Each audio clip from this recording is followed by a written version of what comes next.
Ancient Rome, a nation we know for its great culture, infrastructure, and military dominance. But did you know of the many ancient fast food restaurants? Or perhaps how the word salary came to be? Well, today we'll be tackling those questions along with some other interesting facts about the Roman Empire. So strap in and let's begin with the Roman sewers. Keeping Rome clean was no easy task. To prevent the rise of disease and plague, Rome employed hundreds of street cleaners to help keep the streets clean, not to mention the baths. Over 850 private baths and 11 public ones, some reaching over 30 acres in size. This, along with the drinking fountains, made a lot of dirty water, which eventually flowed into the Cloaca Maxima. This helped dispose of any of the unclean water and make way for the clean water. This impressive sewer system was thought to be constructed in 600 BC by order of the Roman king Tarquinius Priscus. As time went on, the sewer eventually grew to over 1,600 meters, nearly a mile long. Even today, the Cloaca Maxima is still used as a storm drain, and highly valued as a symbol of Roman culture and engineering.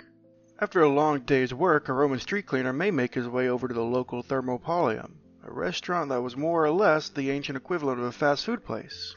The name literally translates to a place where something hot is sold, and as the name implies, sold hot food to hungry passerby. This usually consisted of vegetables, skewers of meat, fish, and cheeses, to name a few. In ancient literature, these were rarely called thermopoliums, and instead referred to popina. These fast food restaurants were mainly used by citizens without a kitchen to cook for themselves, but also were used by hungry individuals after a long day of work. Your typical thermopolium would consist of a small room attached to a house, however it was not usually accessible from the house, with a distinctive masonry counter in the front. Embedded in the counter were dahlia, earthenware jars that were used to store dried foods such as nuts. Thermopoli were often criticized by the upper classes due to the fact that they were used by some of the lower classes of Roman society, and not known for their fine dining experience. Some may have been kept clean and had their own version of McDonald's, but that's not all it boasts. It also boasts some of the strongest and long-lasting structures known to man, and the reason behind this is because of their concrete.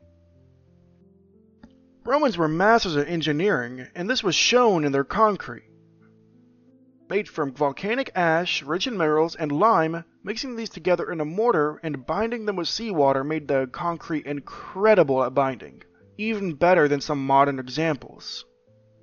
This incredibly strong concrete is the reason why structures like the Pantheon, the Colosseum, and other Roman structures are still around today. Much like we do today, the Romans loved their entertainment, and one of the most popular sports in the Roman Empire was chariot racing. Staged at Circus Maximus Arena, which was located between the Aventine and Palatine hills, gave spectators a chance to watch chariots race on the 2,000-foot-long sand track, where they managed to get up to 40 miles per hour. But due to this, I wouldn't doubt that there were 20-horse pileups every now and then, on some of the more eventful days. When the winning chariot crossed the finish line, it was announced with the blast of a trumpet. The winner ascended to the judge box and received a wreath and their prize money.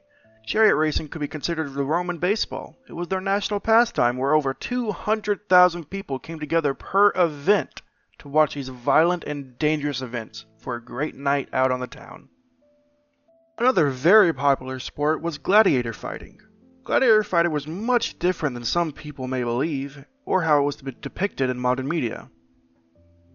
It wasn't always enslaved people fighting to the death against animals until the emperor gave a thumbs down. In fact, gladiators weren't even always slaves. Some were lured by the thrill of battle and the promise of fame. And in fact, many freemen came into the profession as well as slaves. Whenever it did come down to gladiator v gladiator combat, it wasn't always about to the death. Most of them were under strict regulations and rules. Think of a UFC cage fight, but with 10 people armed with swords and a lion or two thrown in. Oh, and don't forget the elaborate arenas that they built especially for the gladiator fights. In fact, many fights ended with the refs calling the event after one gladiator was severely wounded, saving their performance for another day. Many more may think that gladiators was a man-only sport, which is understandable, considering the women's right index for the time probably wasn't that great, although I don't think sending women to battle for the death would help with that. But anyways, in reality it was actually really common for women to fight as gladiators. In fact, by 1 AD we even know of a bout between two women named Amazon and Achillea, who fought to an honorable draw. However, the age of women in the arena ended around 200 AD, where Emperor Septimus banned women participation in the games. Thank you all for watching. I hope you learned something new about the Roman Empire and enjoyed this video. If you did enjoy it, please leave a like, and subscribe so you don't miss out on any future content. And if you didn't, please leave a comment telling me what you think, and what I could do better. Until next time.